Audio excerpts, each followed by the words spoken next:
Hi there, everybody. Welcome back to another YouTube video. In this YouTube video, we're going to be going over how to assemble our standard Plantigrade pattern.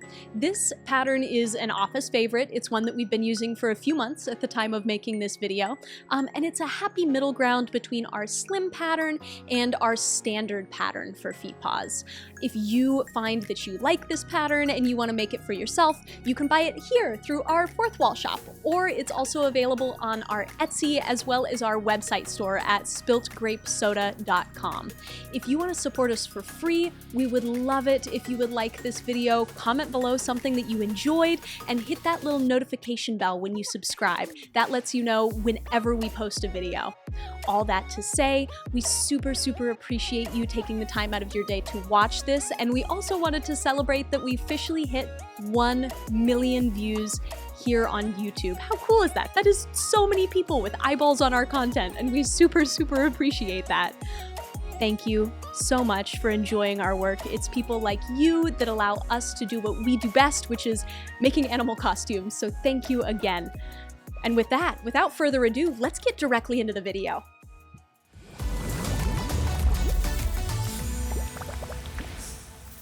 All right, let's get rolling by picking out our tools and materials. Let's make sure we grab a sharp pair of scissors. I like to have 2 different pairs, one for cutting fabric and one for cutting fur. We're also going to need a curved needle. Once you have that, we also suggest utilizing a sewing machine. Not necessary, but definitely recommended. Wonder clips are also going to be your best friend for attaching fabric together before sewing. Even though we do have our wonder clips, we will still need some sewing pins for the applique process. Using a standard pet slicker brush is my absolute favorite for any fur work that we need to brush. And then a silver Sharpie marker is going to be your best friend for tracing on top of fabric. With tools out of the way, your first material you're going to need is a faux fur of your choice. If you're adding claws or toe beans, you're going to need some toe bean fabric. This could be vinyl, minky, fleece, or whatever floats your boat. For the liner, we recommend a non-stretch material like quilted broadcloth. And we also recommend picking out some nice 100% polyester machine sewing thread. You're also going to need polyfill stuffing. This is what helps our Feetpaw keep its shape. The only foam we'll need for this project is called EVA foam, and we'll use it for the soles. And the last thing we'll need for this project is a little bit of hot glue. First things first, let's get to cutting out our pattern. You're just going to use a simple pair of scissors for this and cut right along the edge of our black lines. Keep in mind that we don't add seam allowance on these patterns, so if adding seam allowance is something that you'd like to do, you could incorporate it here.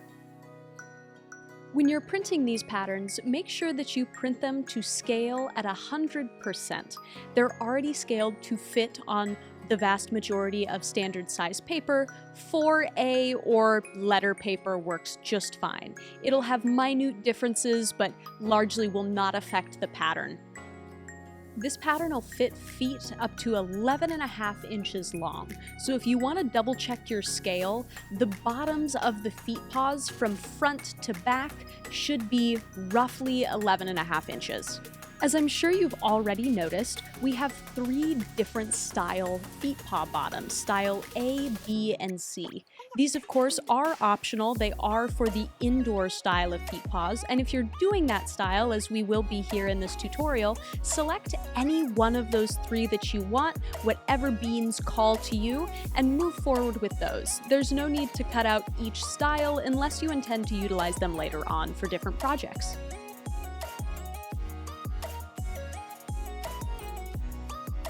Another more tedious part of this cutting out process is cutting out each of the individual little toe beans. Here you'll see Lauren cutting out all of the style A toe beans. We need to do this because when we move to the applique stage, it's important to be able to trace these on to have a reference for our applique. It's easier to do this part of the project with an X-Acto knife, but it's also a little tricky to handle your X-Acto knife. So if you are nervous about that, you can absolutely use a pair of scissors for this.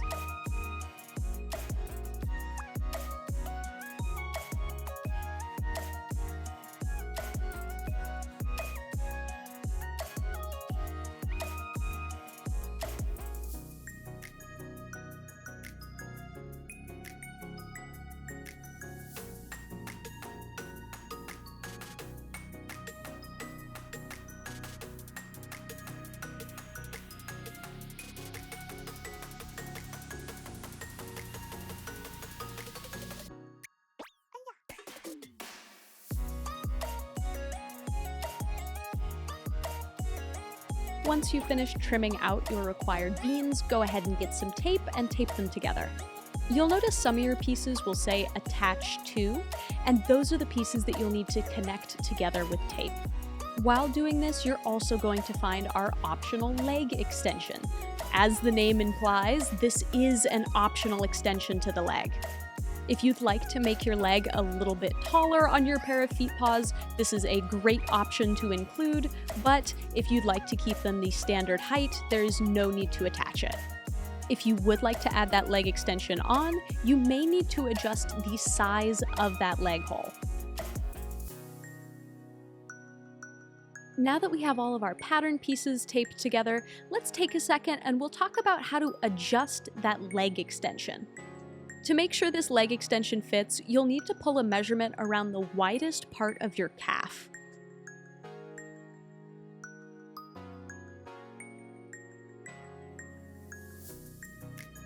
Once you have that measurement, as well as your pattern traced out onto a larger piece of newspaper or butcher paper, it's time to get adjusting. In order to do a proper adjustment, our first step needs to be finding the center of the existing leg extension. Our leg is about 8.5 inches wide here, which means that 4.25 inches is going to be about the halfway point.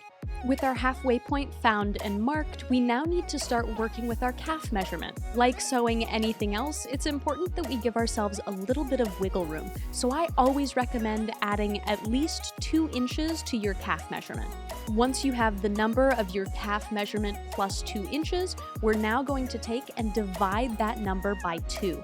Keep in mind that this pattern only represents half of our leg, hence why we need to divide our initial leg measurement.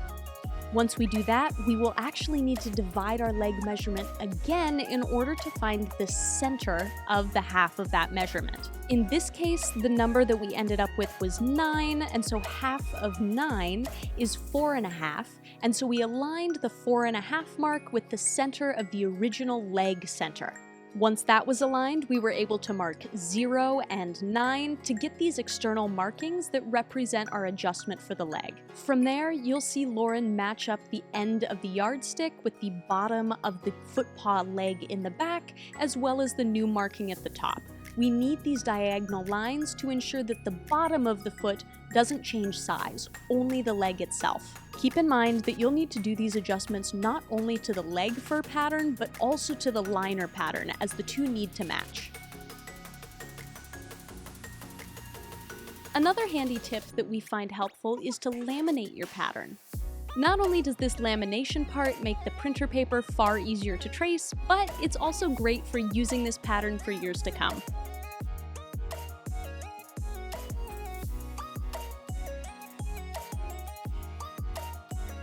With our pattern all cut out and laminated, we are ready to rock and roll. Let's start by tracing out our toes. This pattern has 8 toes. You'll need 4 of the inner style toes and 4 of our outer style toes. As we start tracing, there's a few very important things to keep in mind. First and foremost is going to be fur direction. All of our pattern pieces that are intended to be traced out of fur include little tiny arrows that indicate fur direction. You're going to want to make sure that those arrows always correspond with the direction your fur likes to lie. Another thing you'll need to do is called reflecting. Reflecting our pattern helps ensure that we are making both the left and right side of a single pair of feet paws. To do this, simply flip your pattern over to its opposite side, still keeping in mind fur direction. In the case of our toes, we're going to be tracing 2 of the inner toes with the text up and 2 of the inner toes with the text down. The same is true for the outer toes. As Lauren traces, you'll notice they're marking those inner and outer toes with I's and O's, so that way we can better identify them later on. Similarly, any pattern piece that we're going to be tracing with the text up, we're putting an X on. This is going to help us later when it comes to identifying our left and right side of the feet paws and what pieces go together where. The final thing to keep in mind when it comes to tracing out our toes is deciding whether or not we'd like to add claws.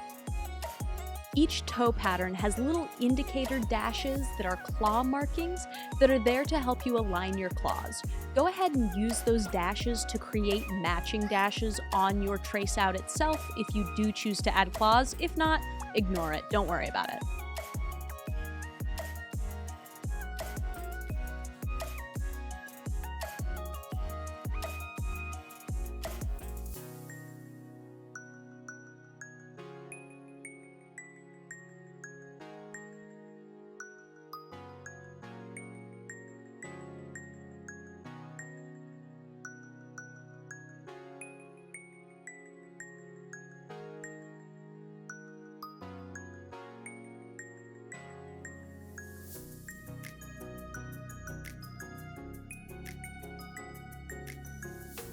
With all 8 of our toes traced out, we're ready to start trimming. Cutting fur is far trickier than we make it look. We've been doing this for a little while, so we have an idea of what we're doing, but if it's your first time, it can feel really overwhelming and difficult. Your goal is to cut the knit backing without cutting the fur pile itself. The best way to do this is taking teeny tiny bites with your scissors, making sure your blade is pushed back up into the backing of the fabric rather than over top of the fur pile. I find that using a smaller pair of scissors is really handy for this. Singer sells a little blue pair of scissors that are really great for this application that are actually intended to be thread scissors, but we find work fantastic for cutting fur.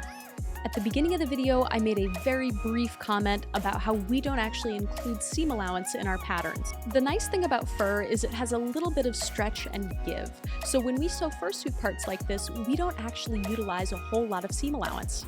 We simply trace everything out with a wider marker and then cut on the outside of those lines, and we utilize that as roughly our seam allowance. Later on, as we sew these bits, you'll notice that we're using a zigzag stitch, which is a stitch that stretches out a bit.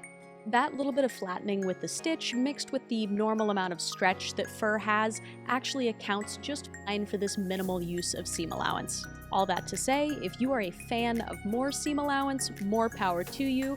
I'm not here to tell you how to make animal costumes, I'm here to just guide you on that journey. Do whatever suits your project and your way of sewing the best.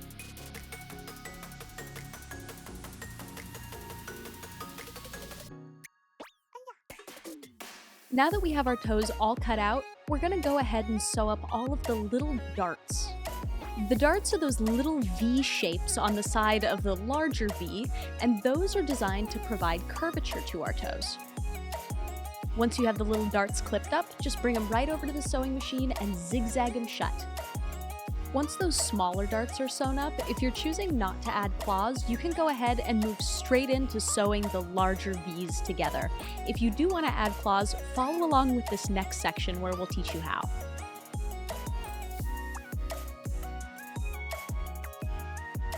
As you may have noticed when you printed this pattern out, this pattern comes with 25 different claw options. Once you're successfully able to choose the claw pattern that you like the most, we're going to go ahead and trace it onto our claw material.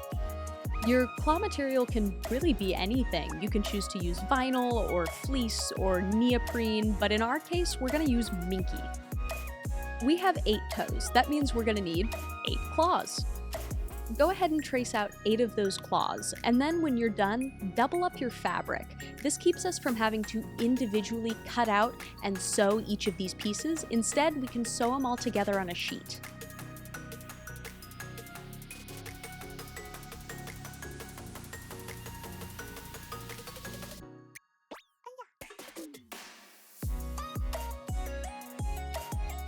Once we've gone ahead and secured some wonder clips around the outside of our shape, we're ready to bring it to the sewing machine. Sewing up these claws is relatively simple. All you need to do is just take your time, follow the lines that you traced using a straight stitch, and you are good to go.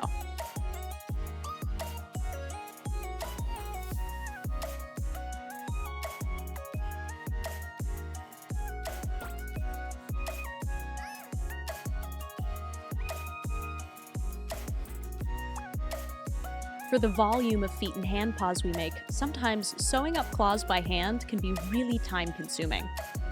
To save us some time and give us a little bit more consistency with the shape of our claws, we've actually programmed our embroidery machine to do our claws for us.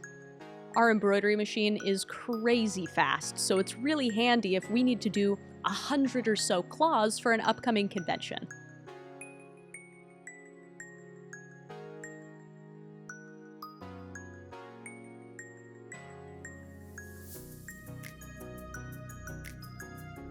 Once your claws are all sewn up, we're ready to cut them out. With cutting out claws, make sure you're giving yourself a little bit of wiggle room on those seams. The last thing that you want to do is cut too close to your stitches, unravel your fabric, or even cut a stitch on accident and lose a claw. You worked so hard on these. Take your time.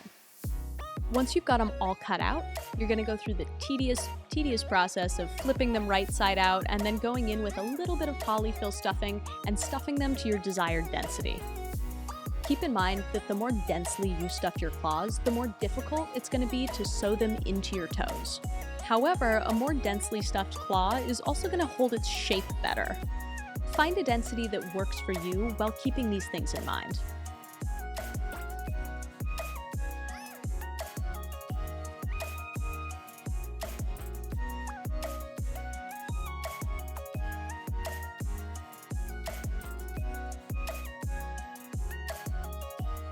Now that we have all of our claws ready to go, let's start installing them into our toes.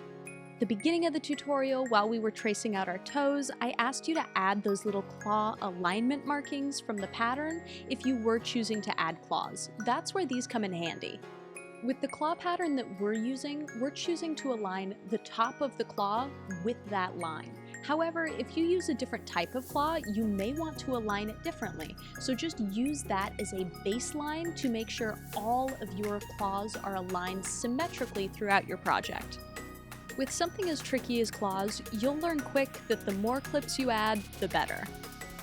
You'll notice Lauren adding a couple of clips at the top and then aligning that top clip with that top of the marking, and then putting the claw in before adding more clips around and on top of it to secure the claw. Take your time here. You definitely want to make sure all of your claws are at the same level. Once they're all clipped in, you have a couple of options. If you're very confident on a machine, go for it, sew them in with your sewing machine, but if that makes you a little nervous, I 100% recommend using a blanket stitch like Lauren is doing in this clip to sew them in by hand. You'll notice that Lauren is actually starting with sewing the claw in before moving to the areas around the claw. You're making sure to grab both the fabric on the outside as well as both sides of the claw fabric on the inside of our fur. You want to make sure you get the whole bite so that way we don't accidentally have any claws running away. Once you finish up securing the claw itself, that's when you'll go back in and secure the fur on the top and the bottom. This will help ensure that the claws really remain in place and don't slip and slide around while you sew the surrounding fabric.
Once your claws are all secured in place, this is when you're going to go in and start clipping all of the toes to one another. You'll notice on this case that Lauren has the X toes on the right-hand side and the non-X toes on the left-hand side. Making sure that you have your X's all on the same side is really, really important to ensure that you're fitting the right pieces together. You'll know that you fit your pieces together correctly when the inner toes are the two toes on the inside that we labeled I at the beginning. The outer toes are the toes on either side that we labeled O at the beginning, and your X's are all on the same side. If once you do all this, you'll notice all your baby darts are facing outwards away from the center of the toes, then you've arranged them in the correct order.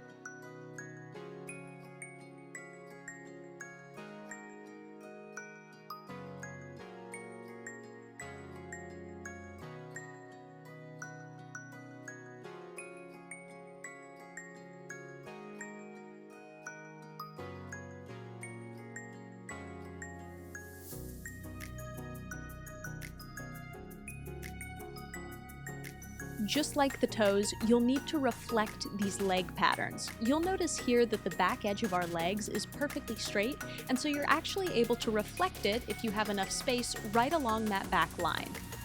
This negates any need to sew together that back line, and generally, the less seams you have, the sturdier a project.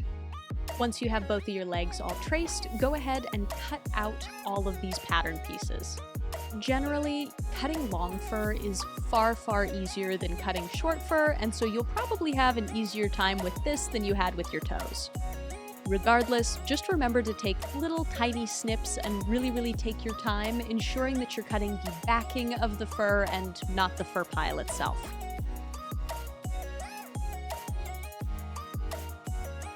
With it all cut out, let's go ahead and clip it together. If we went ahead and reflected our pattern, the only place that we're going to need to clip up is that slight L shape in the front of the leg. We want to make sure that we're leaving the top of our leg open, as well as the bottom of the foot and the front of the leg as well, because that's where we're going to install the EVA foam bottom or the indoor feet, as well as the toes on that front kind of bumpy portion.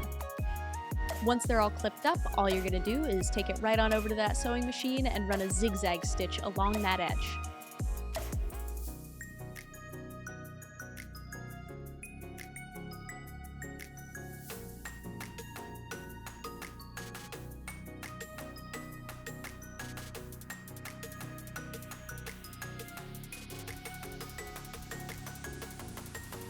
Next up is to go ahead and attach our toes to our leg.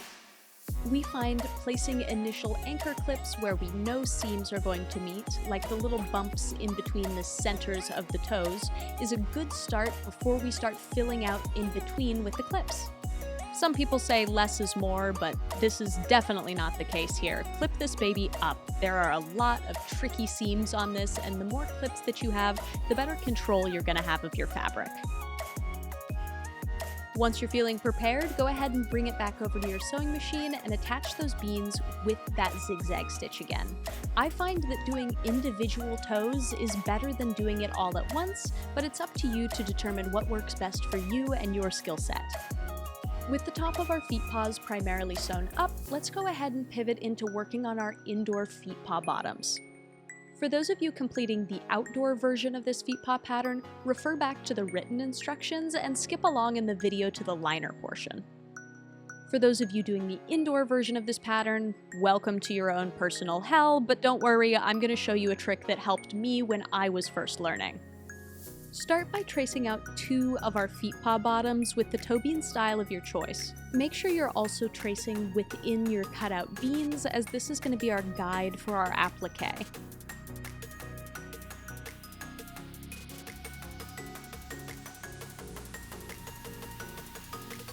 One of the hardest things about the applique process when you're doing it with a sewing machine is keeping your fabric nice and smooth and wrinkle-free. My secret's always been taking my paw pad fabric and hooping it in a hand embroidery hoop. Once your material is all hooped in place, go ahead and take the fabric you intend to embroider on, in this case our paw pad bottoms, and go ahead and attach that in place with a few sewing pins. Once you have that in place, go ahead and start by doing a straight stitch following the lines that we traced of our paw pads. Go slow here, take your time, don't rush. It's important to make sure that you're really getting on top and following those lines smoothly. Ensuring that you follow the lines very carefully, your paw pads should remain very even and symmetrical when we go to clean them up.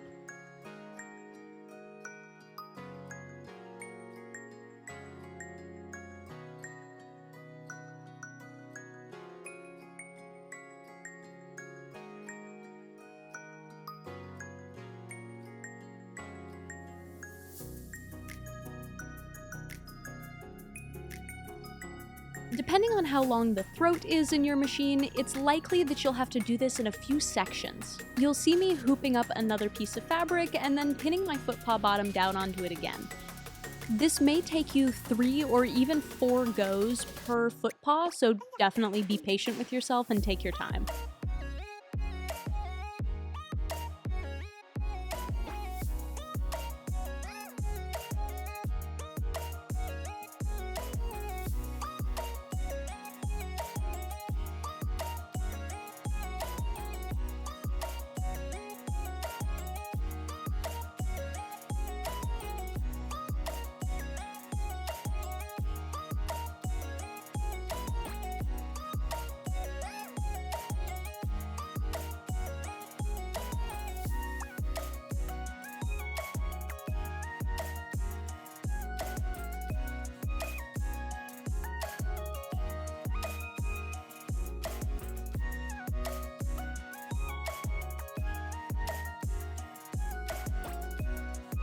Once you've sewn around all of your paw pad lines, congratulations, the hard part is over. Now we get to clean up the embroidery.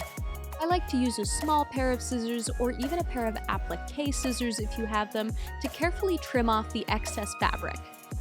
As we're trimming, make sure that we don't get too terribly close to those stitches. We want to make sure that we don't accidentally cut them and unravel our project.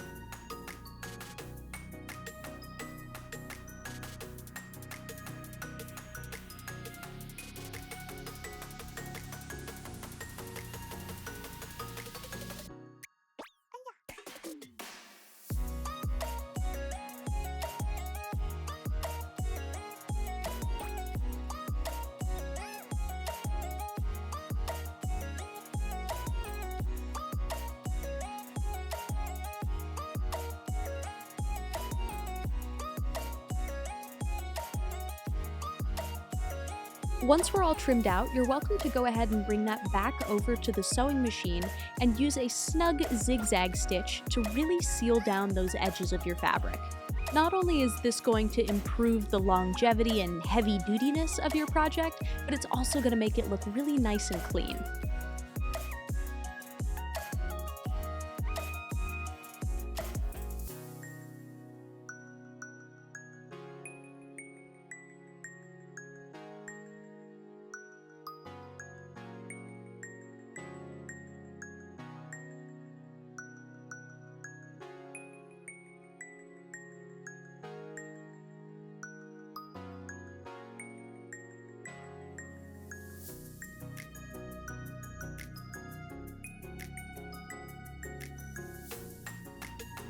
Just like claws, for the amount of feet paws and hand paws that we do, appliquing paw pads by hand can be incredibly time-consuming.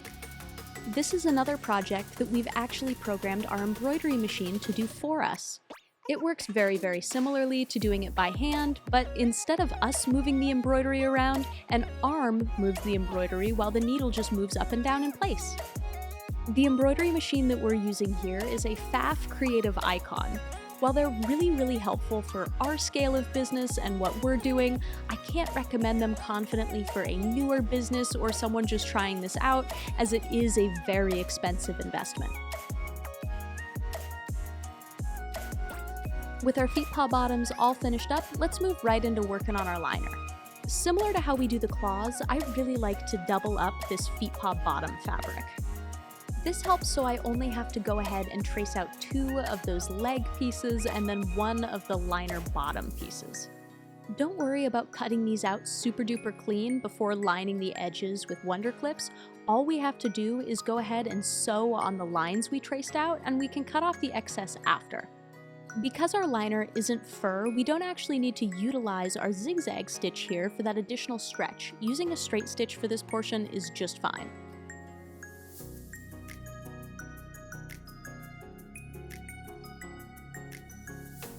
Once the sides of our liners are sewed up, it's time to go ahead and clip on the bottom portion of our liner. This is another one of those tricky pieces to sew, so definitely go ahead and add in plenty of Wonder Clips on this. Just like the sides of our liner, we can go ahead and sew on this bottom portion with a straight stitch. Once it's all sewn up, it's time to flip it right side out so the seam is on the inside, and then we're going to clip it into our feet paw. Put a bunch of Wonder Clips around that edge, and once you're ready, you can take it right back over to the sewing machine. We're sewing on fur here, but we really don't want any stretch in this seam, and for that reason, we're going to use that straight stitch again. If you're doing indoor feet paws, let's go ahead and clip on that bottom. This is another one of those tricky seams, so go ahead and add as many Wonder Clips as you can.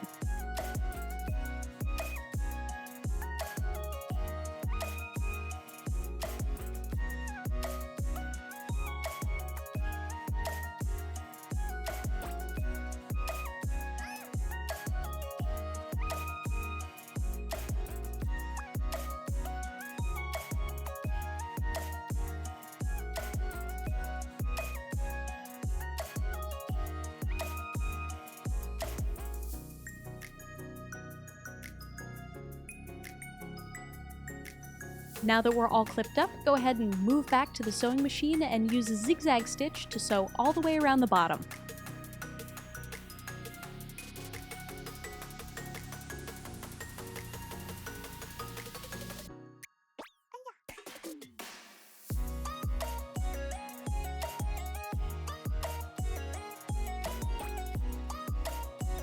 Our feet paws are now completely sewn up, so let's move into making the soles. Our soles are made out of EVA foam, which is a thick, heavy-duty type of foam that's often used for like gym mat flooring. Once you've gone ahead and traced out your EVA foam bottom shapes onto the foam, you can either choose to use an X-Acto knife or a pair of scissors to cut it out. If you've realized anything about us by now, it's that we're always looking for better and faster ways to do things. We often need to cut out dozens of these feet paw bottoms at one time. We've found that utilizing a scroll saw to cut them out not only saves time, but also saves our hands.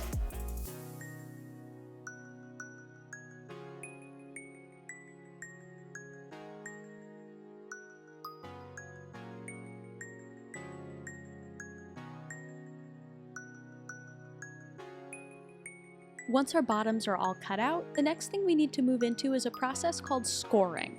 To score, simply take any sharp tool, whether that be an X-Acto knife or a pair of scissors, and begin to scratch up the surface. We find using that bottom of the liner piece to trace out a shape for scoring to ensure that we only score within the place that our liner is going to be glued down helps us maintain the accuracy when it comes to roughing the surface up. The purpose of scoring is to give more surface area for our glue to hold on to. The rougher or more scratched up an area is, the better the glue can get down into it and really hold on to the material.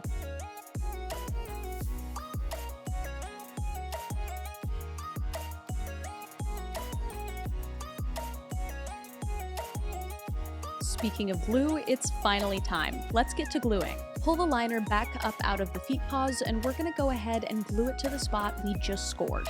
This is not the time to be shy or conservative with your glue. I highly recommend gluing this baby down with as much glue as you can. This liner area and where it attaches to our soles is going to be one of the most high stress areas in the paws, and we want to ensure that it is nice and secure.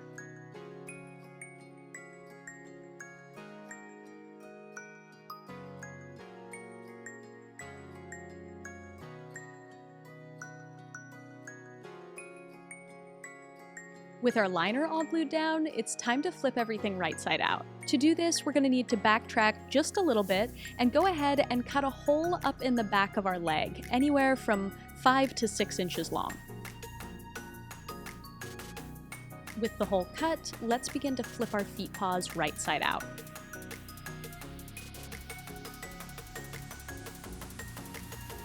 Trickiest part of this is getting that EVA foam bottom through. My best recommendation is to take and fold it up like a little taco and push it through that way. Once that's all done, you can go ahead and arrange that EVA foam bottom where it needs to be in the bottom of the foot paw and move straight into stuffing.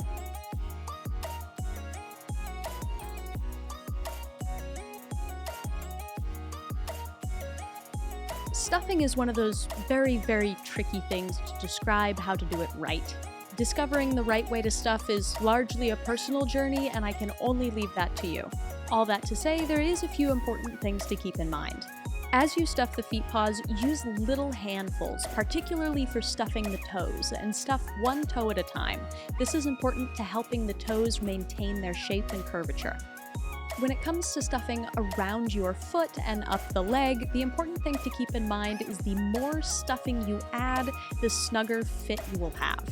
If you have smaller feet, you're probably going to want to add more stuffing, and if you have bigger feet, you're going to want to add less stuffing. As you stuff, make sure to intermittently try on your feet paws to ensure that the fit is comfortable.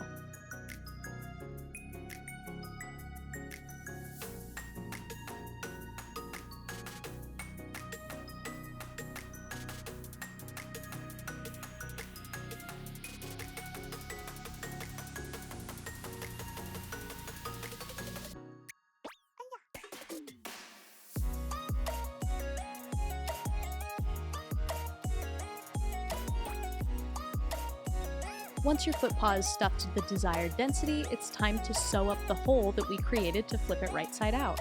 This can be done with a stitch called a ladder stitch or an invisible stitch. We won't go into great detail here on how to do that, but you're welcome to look up some other videos that'll teach you in detail exactly how to do this hidden style stitch.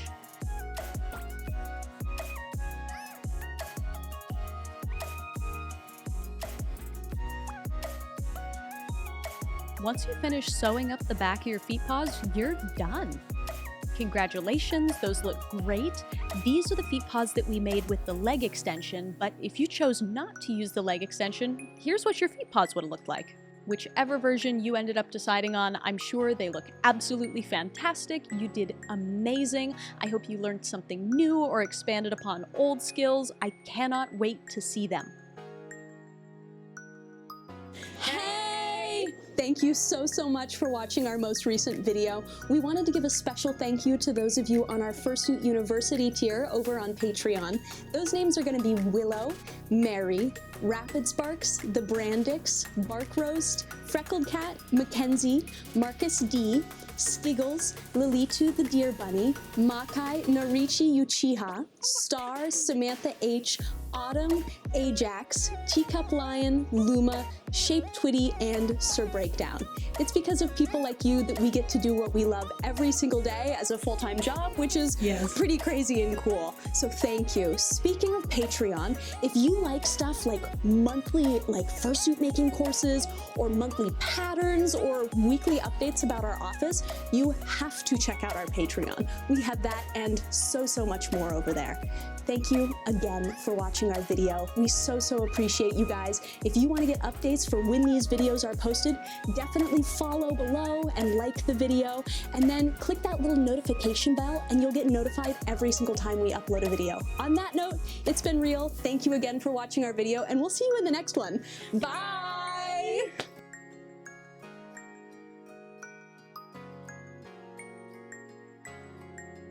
Hey. I don't like when you do that.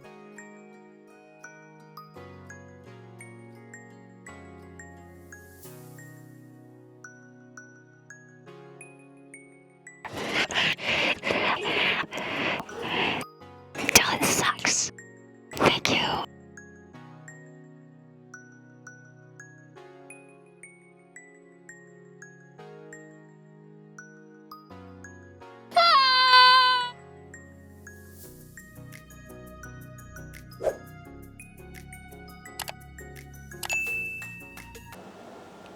Pussy.